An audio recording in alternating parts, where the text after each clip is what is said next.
Mais uma vez quero saudar você com a paz do nosso Senhor Jesus Cristo, aquele que reina e é para sempre. Não há Deus como o nosso Deus, não há um Deus tão poderoso, cheio de glória, cheio de majestade, excelso, maravilhoso, supremo, onipotente, onipresente, onisciente. Os outros deuses são deuses que não ouvem, não falam, não sentem. O nosso Deus, Ele é um Deus que é sensível às nossas vidas, às nossas lutas, dificuldades. E Ele envia o Seu Filho amado para nos salvar. E com a morte e ressurreição do nosso Filho amado, do Seu Filho amado, Ele envia o Espírito Santo para completar a obra. Uma obra que ela é praticada no meu coração, no seu coração, dia após dia, após dia, após dia. Nós temos a certeza de que o Senhor é conosco. Amém? Amém. Em nosso último encontro estivemos meditando sobre o tema Jesus e o Espírito Santo. Que dupla tremenda! Deus Pai, Deus Filho e Deus Espírito Santo. Um saindo e o outro chegando. Espírito Santo que habita conosco, habita dentro do seu coração, está conosco desde o nosso nascimento até que nós venhamos a encontrar o Senhor. Por mais que você se sinta solitário, por mais que você se sinta triste, Ele está com você. Servir a Deus é maravilhoso. Depois que você entende o que é o cristianismo, aquele peso, aquele jugo de você correr atrás das coisas, ele desaparece.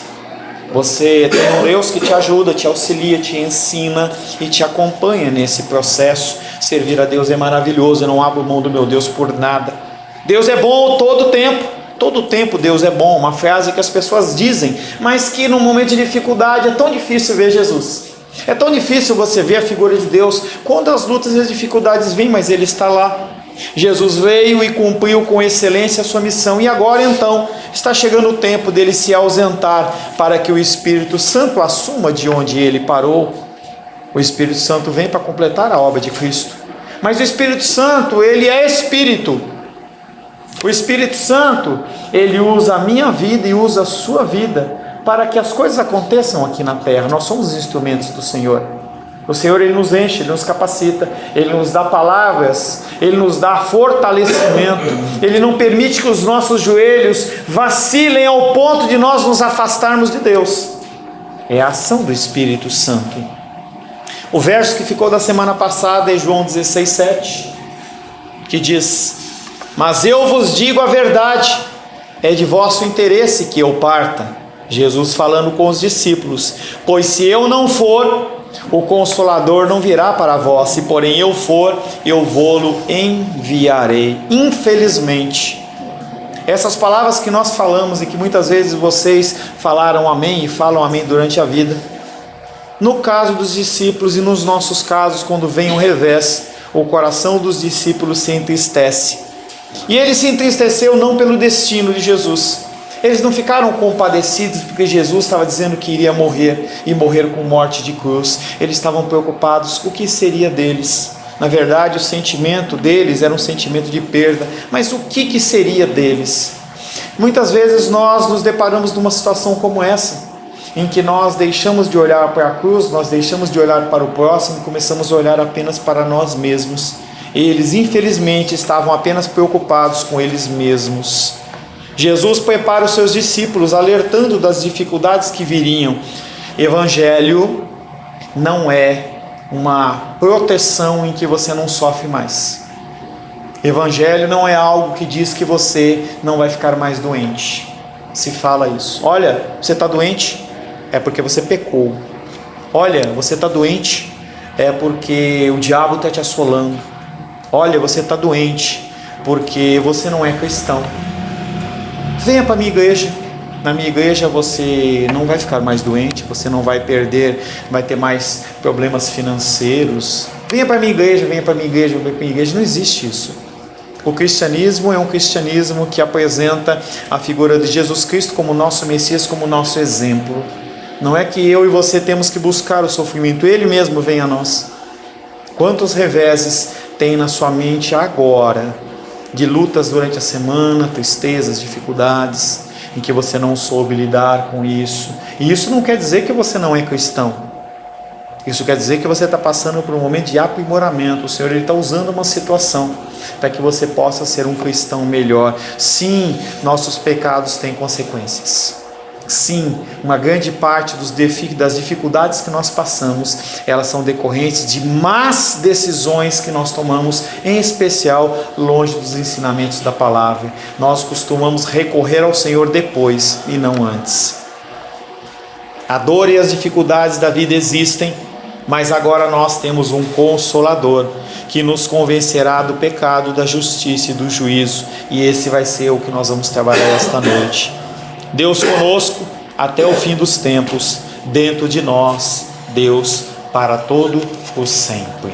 A palavra de hoje tem como título a obra do Espírito Santo. O Espírito Santo, ele veio para cumprir uma função. É como você na sua família, é como você no seu trabalho, é como você na sociedade. Você tem funções. O homem tem funções, a mulher tem funções. Em casos há funções que são tanto para homens como para mulher, como por exemplo votar. Como por exemplo, você ao homem em especial, nem sei se está sendo obrigatório para a mulher, mas ao homem você se alistar no serviço militar. Então essas situações são coisas que nós vivemos na sociedade. Fazem parte, e o Espírito Santo também tem funções, e as principais atribuições o Jesus Cristo ele fala em João capítulo 16, verso de 8 a 11, que nós vamos ler. Primeiro eu quero convidar você a abrir a palavra de Deus do Evangelho de João capítulo 16, eu já ia pular e ir direto, mas primeiramente nós precisamos ler a palavra. Evangelho de João capítulo 16. Vamos lá, Pedrão.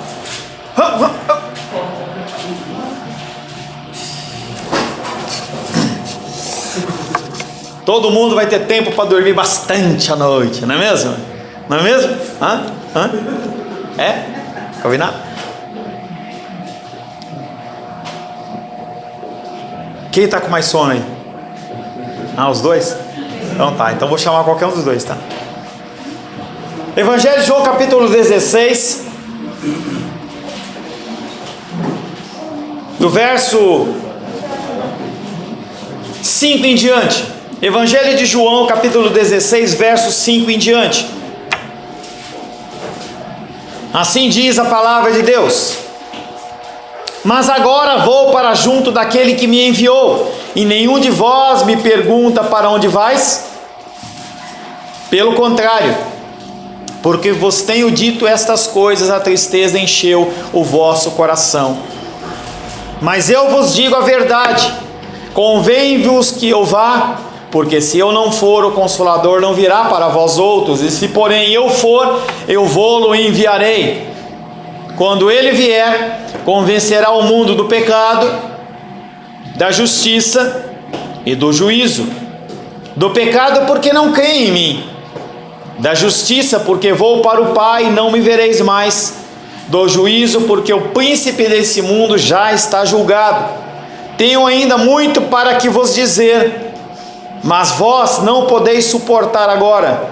Quando vier, porém, o Espírito da verdade, ele vos guiará a toda a verdade, porque não falará por si mesmo, mas dirá tudo o que tiver ouvido, e vos anunciará as coisas que hão de vir. Ele me glorificará, porque há de receber do que é meu, e vô-lo há de anunciar. Tudo quanto o Pai tem é meu. Por isso é que vos disse que há de receber do que é meu, e vô-lo há de anunciar. Um pouco e não mais me vereis, outra vez um pouco e ver-me-eis. Palavra do Senhor. Senhor, em nome de Jesus, mais uma vez lemos a Tua palavra que é viva e eficaz, mais cortante do que uma espada de 2 gumes. Queremos, Pai, nos sujeitar à Tua palavra. Pedimos que o Teu Espírito de entendimento seja sobre as nossas vidas, que nós possamos, Pai, abrir o nosso coração para receber o Teu ensinamento. Me coloco na Tua presença como instrumento da Tua vontade, pedindo a Ti, Pai, que não permita que eu envergonhe o Senhor trazendo algo procedente do meu coração, mas que apenas aquilo que procede da Tua palavra seja proclamado nesta noite. E se mesmo assim, Pai, eu na minha rebeldia, assim em tentar falar que os meus irmãos e as minhas irmãs possam descartar e possam ficar apenas com aquilo que procede do Senhor. Consagramos desta ministração, esta palavra a Ti, pedindo a Ti que o Senhor dê um recado santo aos nossos corações nesta noite, em nome de Jesus. Amém. Semana passada nós finalizamos com João 16:8, mas para dar um bom entendimento nós vamos ler novamente. Os 3 primeiros versículos são os versículos que nós vamos ministrar. Quando ele vier, João 16:8, 9, 10 e 11, quando ele vier, convencerá o mundo do pecado. Nós já falamos o que é pecado. Pecado é toda e qualquer transgressão à lei de Deus. Se você não lê as Escrituras, você não sabe o que é pecado e naturalmente você vai transgredir a lei de Deus. E eu sinto lhe informar que a tua ignorância em relação à lei do Senhor não vai te isentar da culpa e do julgamento. Quando ele vier, o Espírito Santo convencerá o mundo do pecado, da justiça e do juízo. A respeito do pecado, porque eles não creem em mim. A respeito da justiça, porque eu vou para o Pai e não me vereis mais. A respeito do julgamento, porque o príncipe desse mundo, Satanás, ele já está julgado. Convencerá do pecado. É a primeira parte, está no João capítulo 16, verso 9. Cristo uma vez mais faz menção da incredulidade. Você discordar não há problema. O problema é você ser convencido pelo Espírito e mesmo assim você não crer. Você ouvir a voz de Deus e mesmo assim você não crer. Jesus mais uma vez faz menção da incredulidade, a fim de mostrar para aqueles homens que sem fé é impossível agradar a Deus. Que a fé é o vínculo que nos une a Ele. Se você não crê nele, você não está nele. Você continua separado dele. Pior que isso, você não tem acesso ao Pai. Nas orações a Deus, não é qualquer pessoa que pode orar a Deus. E isso não é questão de você ser soberbo ou achar que o cristianismo é melhor, não. Dentro do que nós falamos, Jesus diz: eu sou o caminho, a verdade e a vida. Ninguém vem ao Pai senão por mim. Se você é uma pessoa que não crê em Jesus, você pode falar, e essas orações não chegam no altar de Deus. Nós temos que ter fé no Senhor. E fé, o que é fé? Fé é você crer em algo que você não está vendo. Fé é você ver uma situação que você está passando que é difícil e você continuar crendo que Deus está no controle. Isso é fé. Sem essa fé, você não tem acesso a Ele. Sem essa fé, você não é salvo. Sem essa fé, o Espírito Santo não mora dentro do seu coração. E quando Jesus fala desse convencimento do mundo, Ele está falando das pessoas de uma forma primária, daqueles que não creem. Aqueles que não vão dobrar o seu joelho de uma forma livre e espontânea, mas vão dobrar o seu joelho na marra no dia do juízo. Ele, pois até que creiamos nele, estamos separados dele. João 6, 29. Respondeu Jesus: a obra de Deus é esta, que creiais naquele que por ele foi enviado. Uma coisa você tem que fazer: creia em Jesus, creia nos seus ensinamentos, creia nos seus mandamentos. E não é crer nas vacas gordas, porque é muito fácil você crer quando está tudo certo. É muito fácil você crer quando não há problema emocional. É muito fácil você crer quando a conta bancária está cheia. Respondeu-lhe Jesus: a obra de Deus é esta, que creiais naquele que por ele foi enviado. A sua função como cristão na terra é crer em Cristo e na sua palavra. É como se Jesus dissesse: quando o Espírito vier, ele produzirá plena convicção de que sem a comunhão com ele, o pecado reina no mundo. Pior que isso, sem Cristo só existe pecado. Pastor, mas e as aves? E o céu? Sem Cristo tudo é pecaminoso. A palavra de Deus diz que a natureza, ela aguarda a manifestação dos filhos de Deus. Ele aguarda que você haja como um filho de Deus. Aonde? Na sua família, na sociedade, no seu círculo de amizades, na tua escola, no teu trabalho, aonde você passar. A natureza está esperando isso. Tragédias como que tenha ocorrido, de desabamento no rio, aquela tragédia de Brumadinho, são todas faltas de ações do homem como um homem de Deus, como um ser humano de Deus. É por isso que essas coisas acontecem. O ser humano desmata, o ser humano mata, o Senhor destrói. O que acontece? Há uma consequência. Na verdade, sem Cristo nada mais nos resta a não ser o pecado. Se tirar Deus da sua vida, só salva o pecado. As pessoas dizem: não há um amor tão grande como o de Deus. E amor de Deus é como o amor de mãe. Desculpa, mamães, minha mamãe vai assistir. Desculpa, mas o amor de mãe, ele é um amor tão pecaminoso como qualquer outro. O amor de Deus é um amor que não tem medida. O amor de Deus é um amor que é sacrificial e não quer nada em troca. Nós como pais, muitas vezes, nós olhamos para os nossos filhos e fala: você tirou essa nota, é isso que você tem como prova de amor para mim? Poxa, eu investi em você. Você vai estragar a Bíblia, tá? Você vai estragar a Bíblia. Será que você vai ficar fazendo isso aí que você está fazendo? Será que você está provando que você me ama desta maneira?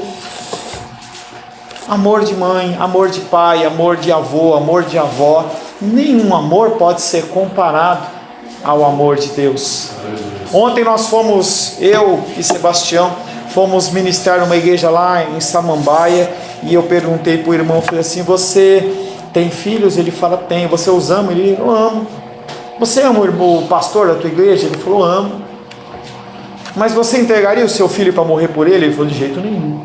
Mas Deus fez isso por você. O amor dele não tem comparação. Aparece então no versículo o mundo como um coletivo, para designar o círculo dirigente que condenou a Jesus.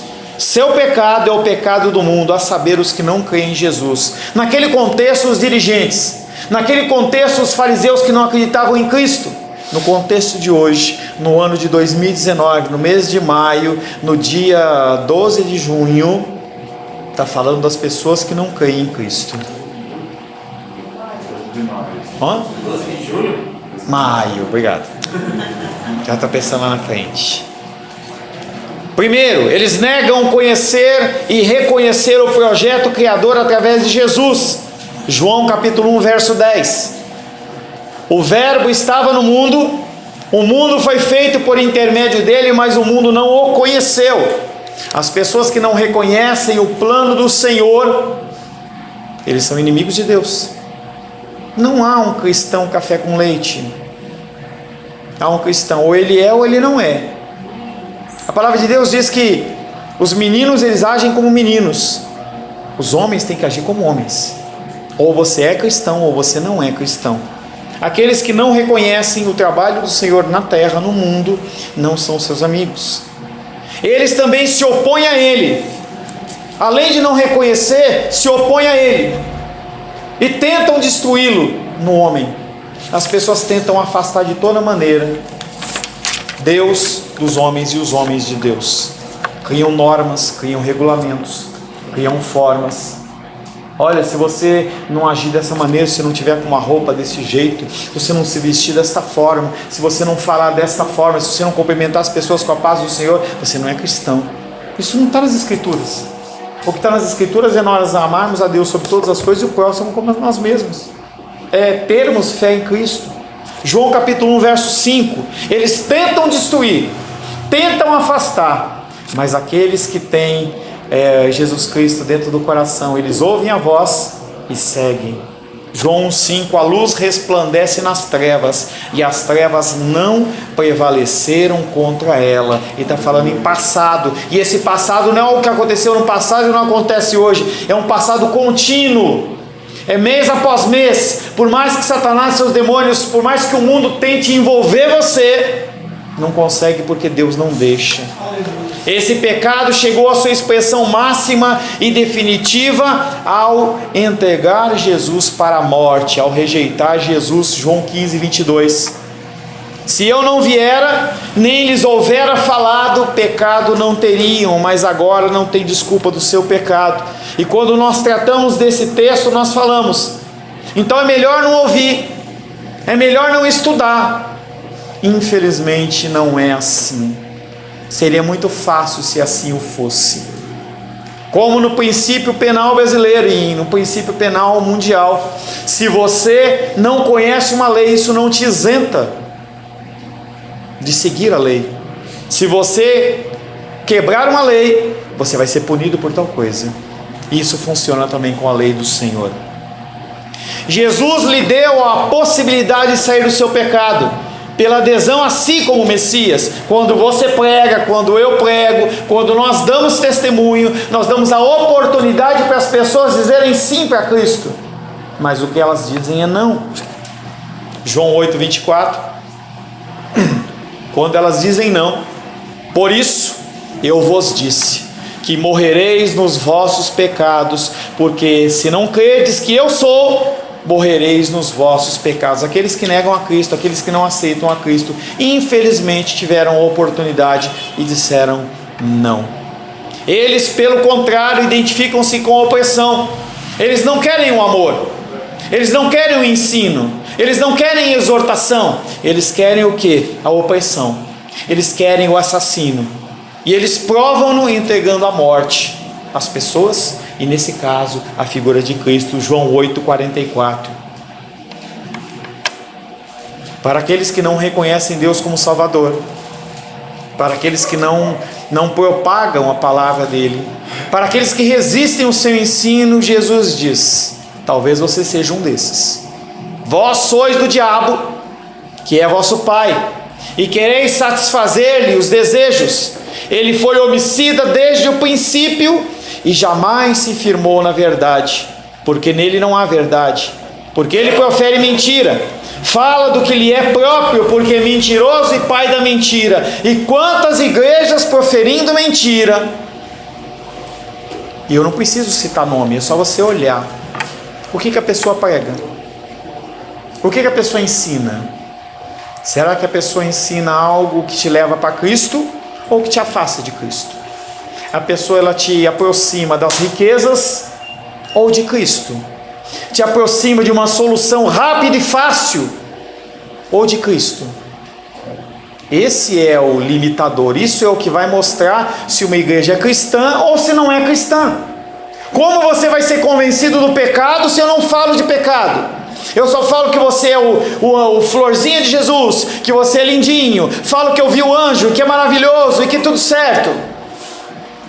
Como é que você vai se convencer que você está errado? Como que nós vamos cuidar dos nossos filhos, ensinar os nossos filhos, se nós não os corrigirmos? Como nós vamos esperar que pessoas se convertam, se não há quem pregue? Em resumo, com essas palavras, Jesus condena a corrupção e a depravação da natureza humana, para que entendamos que não há uma única gota de integridade em nós sem Cristo. Você não é uma pessoa boa. Tem um conceito dentro da filosofia que chama-se tábula rasa, que é o seguinte: quando você nasce como uma folha em branco. E aí, conforme as coisas vão acontecendo, essa folha vai sendo escrita. Isso não é um princípio cristão. O princípio cristão diz que você já nasceu em pecado. Em pecado você é concebido. Você carrega o pecado de Adão. E se você não aceitar Jesus Cristo como Senhor e Salvador, você pode fazer a obra que você quiser, que você não tem direito a comprar essa salvação, porque ela é cara demais pelo seu dinheiro. O nosso Deus não precisa do seu dinheiro. Ele precisa que você creia nele. Aleluia. E quem vai te convencer disso? Quem vai te convencer que você é integralmente pecador sem Cristo? Apenas o Espírito. Sem o Espírito você vai falar assim: não, mas eu sou melhor que o Fernandinho Beiramar. E provavelmente você é. Eu sou melhor do que Hitler. E com certeza eu acho que você é. Eu sou melhor do que Pablo Escobar. Tudo bem. Mas quem disse que o padrão são essas pessoas? Quem disse que o padrão de oração são essas pessoas? Quem disse que o padrão da sociedade são essas pessoas? O padrão é Jesus. E se você não conhece as Escrituras, você nunca vai procurar esse padrão. Ele convence do pecado, e Ele convence da justiça. Após a convicção do pecado, este é o segundo passo, que o Espírito Santo convenceria o mundo pecaminoso e ímpio, o mundo sobre qual é a verdadeira justiça. A verdadeira justiça é Cristo morrendo pelo seu pecado. Esse é a verdadeira justiça. Cristo, através da sua ascensão ao céu, estabeleceu o reino da vida e agora está sentado à destra do Pai. Essa é a verdadeira justiça, não é a sua justiça. Nós não somos seres justos. Se nós pudermos levar vantagem em alguma coisa, nós vamos querer levar. Poucas pessoas devolvem um troco errado. Poucas pessoas veem uma situação no mercado com uma etiqueta errada e a pessoa fala assim, não, esse preço está errado. Não, ela vai lá com a etiqueta e fala, eu quero esse preço, eu sei que está errado. A televisão custa 1.000, mas aqui está 100, eu quero é 100, porque eu tenho direito. E você prejudica outros em detrimento de si. E você fala que você é justo? Eu falo que eu sou justo? Você acha que Jesus Cristo, se ele entrasse num lugar e estivesse vendendo uma garrafa de refrigerante de Guaraná de 3 litros por 50 centavos e todas as outras tivessem 5 reais, ele iria lá no caixa com o direito que ele tem e falar, eu quero pagar 50 centavos? O mundo deveria ser convencido disso, mas ao contrário, soberbamente rejeita tudo quanto se diz ao seu respeito. Tudo que é afirmado em relação a Jesus Cristo, nós dizemos não. E aquela célebre frase que eu falo para os meus aconselhados, nós odiamos a Deus. As nossas ações refletem isso. Um viciado, não adianta ele falar que ele ama a sua família. Um adúltero, não adianta ele falar que ama a sua família. Os seus atos mostram que ele não ama. E se você não age segundo as Escrituras, você não ama a Deus. Você pode vir na igreja, você pode vir com a roupinha bonitinha todo domingo, você pode entregar o seu dízimo, a sua oferta, isso não muda nada. Você continua sendo alguém que é abominável ao Senhor, a menos que você se arrependa. Isso não é de agora, isso não é da época dos discípulos, não é do ano de 2019, nem é do Brasil. Jeremias 44, verso 16 e 17, um tempo de pré-cativeiro babilônico. Jeremias está tentando levar as pessoas ao convencimento do pecado. E quando ele chega para algum grupo de mulheres e começa a falar para elas assim, olha, vocês têm que adorar a Deus, vocês não podem continuar servindo a ídolos do céu, a rainha dos céus. O que elas respondem para ele? Quanto à palavra que nos anunciaste em nome do Senhor, elas reconhecem que aquela palavra veio de Deus, não te obedeceremos a ti. Antes, certamente, toda a palavra que saiu da sua boca, isto é, queimaremos incenso à rainha dos céus e lhe ofereceremos libações, sacrifícios, como nossos pais, nossos reis e nossos príncipes têm feito. Nas cidades de Judá, nas ruas de Jerusalém, tínhamos fartura de pão quando servíamos a ela, prosperávamos e não víamos mal algum. Eles olham, ouvem a palavra, reconhecem como do Senhor e dizem, não, eu prefiro servir a Satanás e seus demônios. É isso que elas estão falando. E quando você age desta maneira, quando você não pratica a palavra do Senhor, você faz a mesma coisa.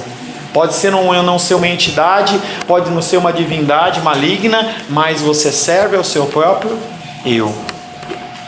Quanto aos crentes, em relação a eu e você, em particular, nós devemos entender que eles não podem fazer progresso no Evangelho antes que sejam humilhados, antes de você reconhecer que você é pecador, antes de você reconhecer que você depende de Deus, antes de você reconhecer que o teu ser inteiro sem Cristo, ele é pecaminoso, você não pode servi-lo, porque você vai continuar achando que as coisas que acontecem pela força do seu braço. Por isso você e eu temos que ser humilhados. Por isso que lá no sermão do monte diz, bem-aventurados aqueles que são humilhados.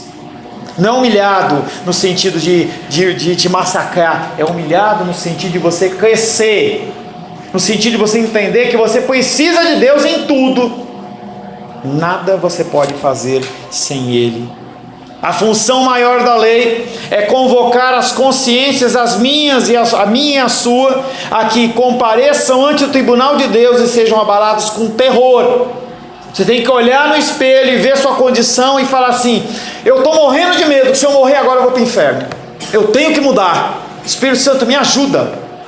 Eu preciso de mudança, eu preciso de transformação. Não dá para eu conviver mais com a minha ira, não dá para conviver mais com a minha soberba, com o meu jeito de ser, mas eu não consigo. Me ajuda, Deus. Eu não quero ser encontrado entre os ímpios, eu não quero ser encontrado entre aqueles que vão para o inferno, e sem o Senhor é para lá que eu vou. Você tem que entender que a palavra de Deus, ela tem que gerar em você medo, terror. Cumprir esse, tem mais 100 para cumprir. Cumprir outro, tem mais 1000. Não acaba nunca. E se você se acomodar no Evangelho, é isso que vai acontecer. O seu coração ele vai endurecendo, endurecendo, endurecendo, ficando cada vez mais duro, e você não ouve mais nada.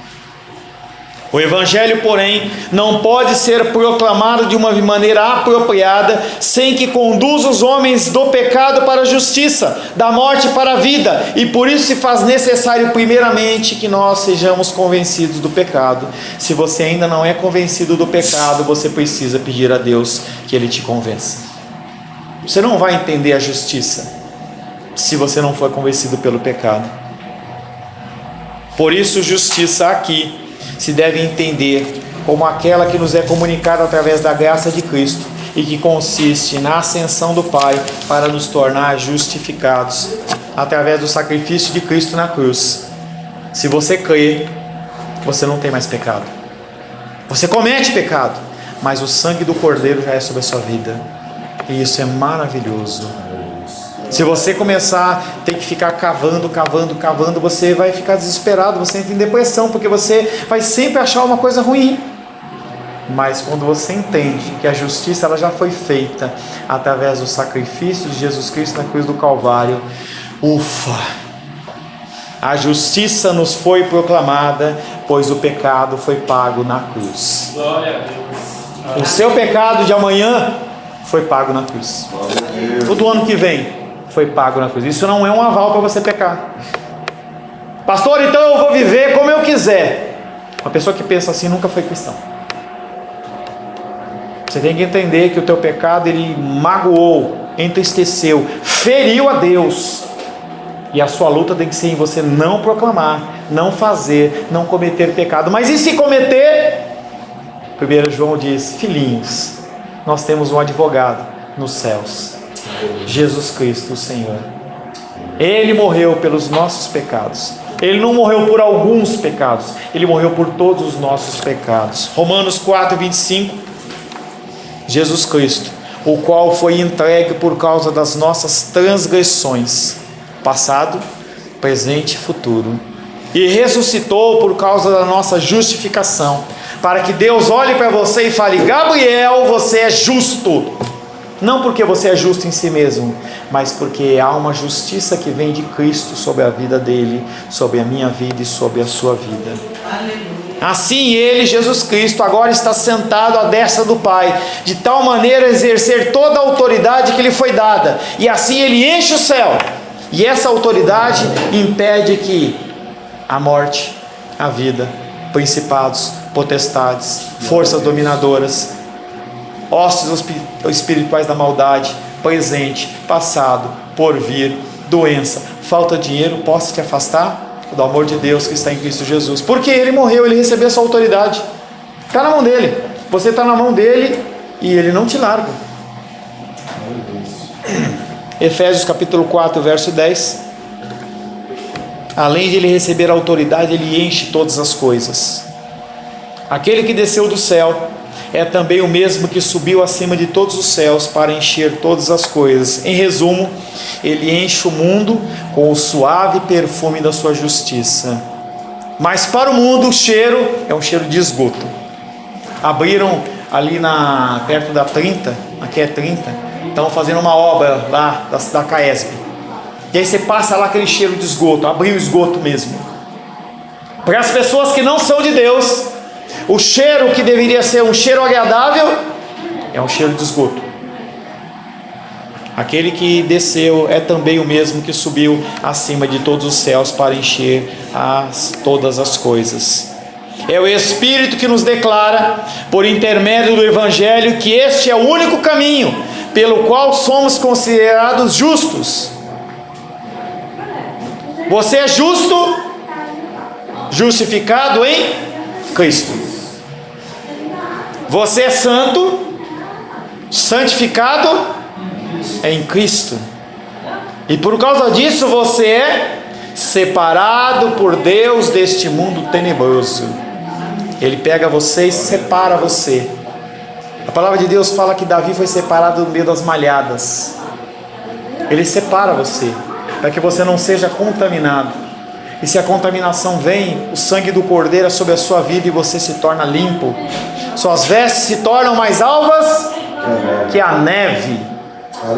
Não a neve das cidades que a gente olha, Nova York, aquela neve toda suja, preta, porque o carro passa e joga fumaça. Não, neve como se fosse lá da Antártida, imaculada, branquinha. Se você for para a Antártida, nunca fui, mas a gente vê. Se você for para lá e você não tiver um óculos apropriado, aquela luminosidade queima os seus olhos. Nós temos que entender que é apenas uma referência, mas as nossas vestes perante Deus ficam mais alvas do que a neve. Aleluia. Convence do pecado, convence da justiça e também convence do juízo. O julgamento feito por Jesus, ele é verdadeiro, ele vai acontecer. Se você acha que o julgamento de Cristo é como uma pizza das CPIs que acontece, não é. Você acha que os advogados de defesa e os promotores, eles vão conseguir perverter a lei de tal maneira que um justo seja condenado e um ímpio ele seja solto? Vão ser provas que vão ser escondidas. A prova foi escondida, ninguém sabe. Foi lá e deletou o arquivo do computador, ninguém acha. Há uma religião que se diz cristão que diz que no dia do juízo o Senhor ele vai soltar os anjos ao redor da terra para procurar as provas para condenar as pessoas. Igreja cheia disso aí. Igreja cheia. O nosso Senhor ele é onisciente. Ele sabe de todas as coisas. Ele sabe quando cai um fio de cabelo da sua cabeça.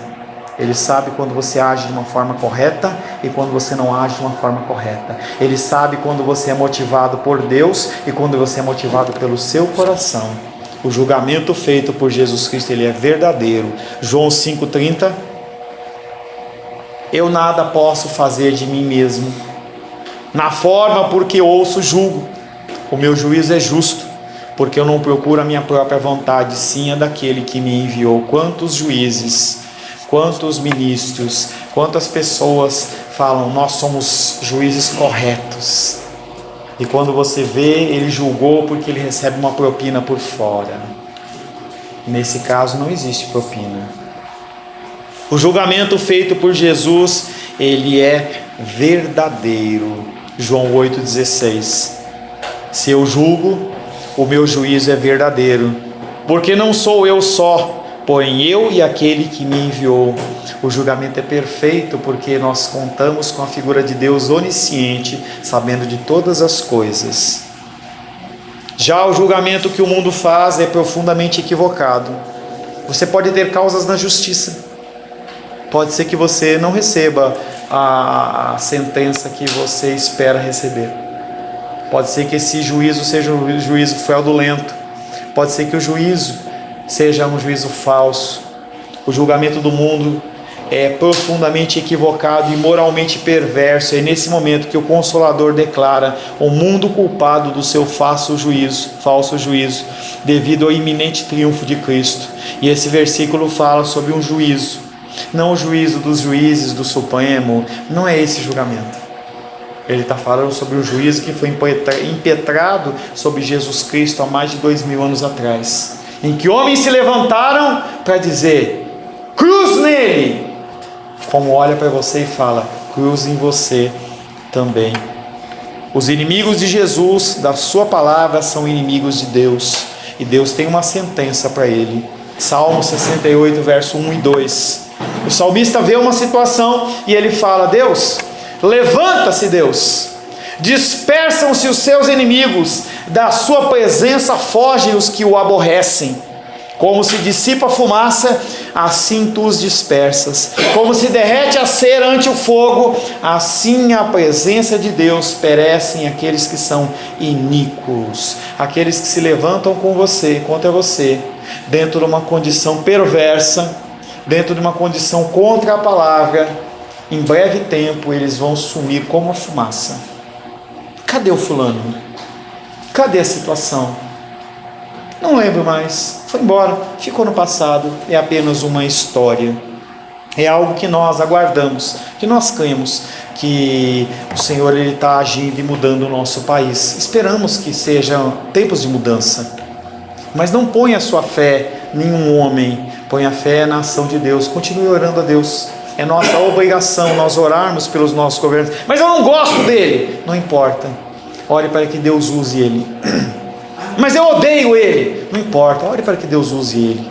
Saiba que homens ao redor da história, mesmo que não eram populares com toda a população, eles fizeram coisas importantes e que hoje são marcam uma mudança de comportamento. Nós precisamos de uma mudança no nosso Brasil, nós precisamos de uma mudança no nosso coração. Se você mudar o seu coração, vai ser muito mais importante do que a mudança de uma presidência.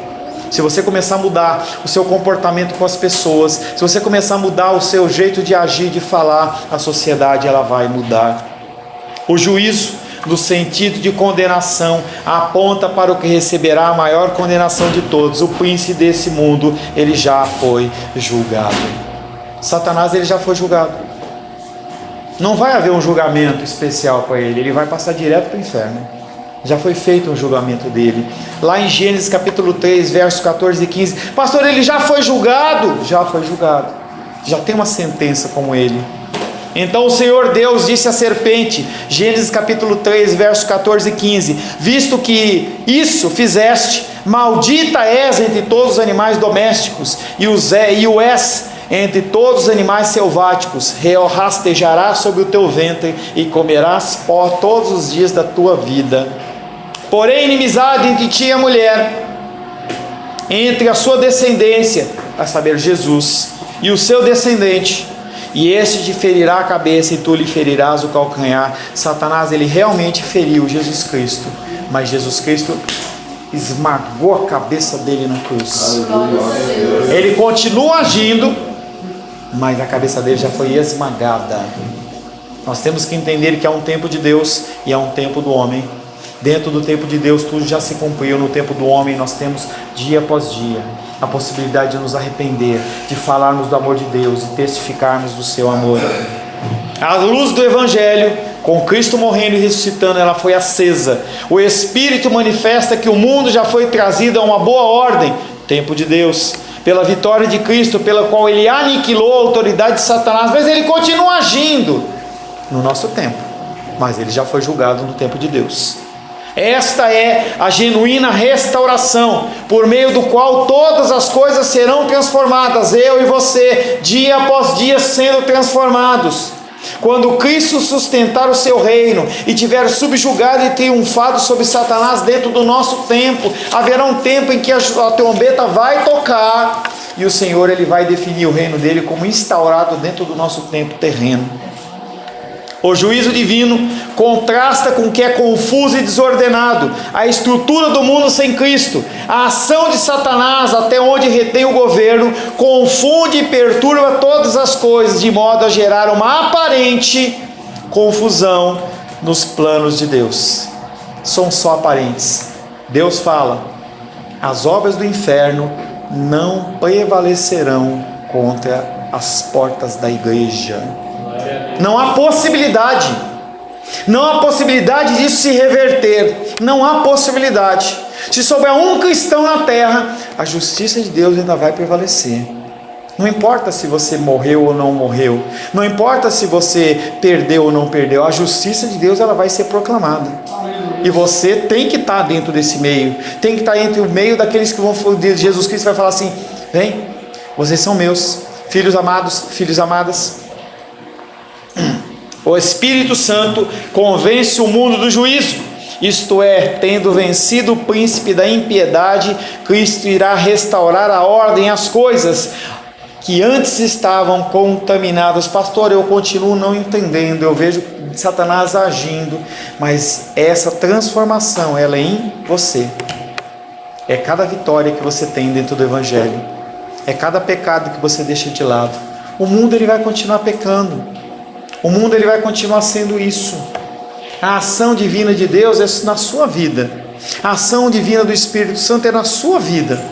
É a sua vida que tem que mudar, não é o mundo que tem que mudar, não é a sociedade que tem que mudar, não é o coringão, não é o mengão que tem que mudar, quem tem que mudar é você. É essa transformação que ela já foi concluída, é essa vitória de Jesus Cristo, de Satanás na sua vida, ela já é proclamada. Ele não tem mais autoridade sobre a sua vida. Você pode dizer não a ele. A tentação vem, você fala não. O ímpio, a tentação vem e ele recebe de braços abertos. O príncipe deste mundo na sua vida já está condenado.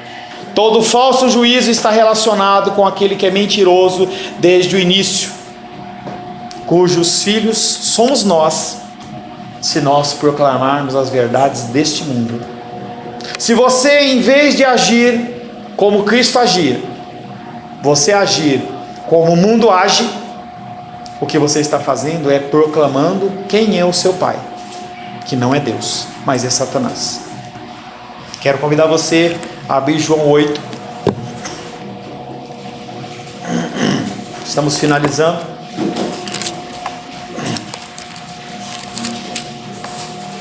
João 8, verso 42 a 47, eu vou ler. João capítulo 8, Evangelho de João 8, 42 a 47. Assim diz a palavra de Deus. Replicou-lhe Jesus: se Deus fosse de verdade o vosso Pai, está falando com você, tá? Deveria. Replicou Jesus: se Deus fosse de fato o vosso Pai, certamente me havias de amar, porque eu vim de Deus e aqui estou, pois não vim de mim mesmo, mas Ele me enviou. Qual é a razão por que não compreendeis a minha linguagem? E por que sois incapazes de ouvir a minha palavra? Vós sois do diabo, que é o vosso pai, e quereis satisfazer-lhe os desejos. Ele foi homicida desde o princípio e jamais se firmou na verdade, porque nele não há verdade. Quando ele profere mentira, fala do que lhe é próprio, porque é mentiroso e pai da mentira. Mas porque eu digo a verdade, não me credes. Quem dentre vós me convence de pecado?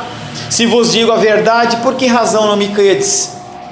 Quem é de Deus ouve as palavras de Deus, por isso não me dais ouvidos, porque não sois de Deus. E aí é uma encruzilhada: ou você acredita nas palavras de Deus, ou você não acredita. Se você acredita nas palavras de Deus, você é filho, senão você não é filho. A comunidade, eu e você, muitas vezes nos sentimos julgados, condenados, mas não pelo Espírito, e sim pelo mundo. João 16, 2: eles vos expulsarão das sinagogas, mas vem a hora em que todo o que vos julgar, o que vos matar, julgará, com isso tributar culto a Deus. Quantas vezes você é rejeitado, amigos, familiares? Você está louco? Você está louco em acreditar nisso? Não, Deus é só amor. Deus não tem nenhum problema não. Está tudo certo, está tudo lindo, tudo maravilhoso, tudo é beleza, tudo é certo. Não, Deus ele não permite que ninguém fique doente. Esse negócio de pecado é do diabo. Tem a igreja do nosso irmão pastor Paulo, que saiu daqui, abriu a igreja lá no Novo Gama, lá em Engenho das Lajes, perdão. E aí os irmãos das igrejas olham para ele e falam assim, a igreja ele chama Igreja Cruz de Cristo: igreja herege, está falando de cruz, Cristo já levou. E não tem que pôr nada de cruz. Não, agora é só felicidade, agora é só dançar na presença do Senhor. E eu tenho cada vez mais me incomodado com essas postagens de Facebook de que Jesus Cristo é o leão, e ele rugiu, e ele ruge, e ruge, e ele fica rugindo e a gente não faz nada. Só fica dançando, fica pulando, é lindo e maravilhoso, tudo maravilhoso. As palavras são um algodão doce, a palavra é um mel, você sai até com a glicose mais alta, porque é tudo lindo e maravilhoso, mas quando chega na segunda-feira você vê que não é nada disso. Você tem que lidar com dificuldades e aquela palavra não te sustentou em nada. É como você está com fome e comeu um algodão doce. Parece que você encheu a sua barriga, há 10 minutos você está com fome. Mas o testemunho do Espírito convence a comunidade de Jesus que é ela que irá julgar o mundo, acusando-o do seu pecado, através da pregação das Escrituras e pelo testemunho cristão. O Espírito Santo ele não vai se materializar, mas ele te capacita a falar. O Espírito Santo ele te convence do pecado, dos outros também, e leva você a falar para os outros. E se as pessoas elas rejeitarem o Espírito Santo, da qual você proclama, é com eles. A nossa responsabilidade é falar. O testemunho do Espírito convence a comunidade de Jesus que é ela, é eu e você, que iremos julgar o mundo, acusando-o do seu pecado através da pregação das Escrituras. Eu não preciso apontar, olha, você faz isso, isso, aquilo, outro. Às vezes eu sou obrigado, como eu fiz no fim de semana com um grupo aqui, tá? Mas a palavra tem que constranger. A palavra tem que constranger, mais nada. Assim, apesar da perseguição que nós sofremos, isso é realidade. Você sofre perseguição. Muitas vezes você pode não receber uma promoção no trabalho apenas porque você é cristão. É realidade isso. Assim, apesar da perseguição que nós sofremos, nós não nos sentimos culpados, nem nos acovardamos. Temos a certeza do Espírito Santo e sentimos o apoio do Pai. Nós temos que ficar cada vez mais em uma atitude ativa perante o juízo do mundo. Jesus aparece-lhe como vida e ao sistema injusto como morte. A sua esperança para o mundo, Jesus é morte. Para você, Ele é vida e esperança. Feche seus olhos. Senhor, em nome de Jesus, agradecemos ao Senhor mais uma vez pela ministração da Tua Palavra.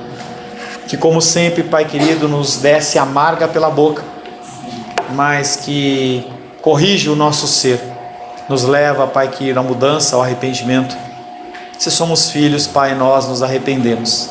Somos colocados perante uma série de dificuldades, uma série de situações, e nós podemos, Pai, optar por seguir ao Senhor ou seguir o que o mundo nos ordena. Seguir ao Senhor inicialmente é difícil, porque nós temos que abrir mão daquilo que acreditamos, daquilo que pensamos ser certo, daquilo que muitas vezes nós aprendemos com pessoas queridas e amadas, mas nós também temos que entender que o Senhor nos desperta para que nós possamos ser luz em meio às trevas. Nós possamos, Pai querido, ser, Pai, pessoas que abençoam, pessoas, Pai querido, que falam da esperança, da salvação. E se não houver o convencimento do pecado, Pai, não há como as pessoas precisarem de um Salvador. Usa-nos, Pai, como instrumentos nas Tuas mãos, é o que te pedimos em nome de Jesus. Amém. Glórias ao Senhor.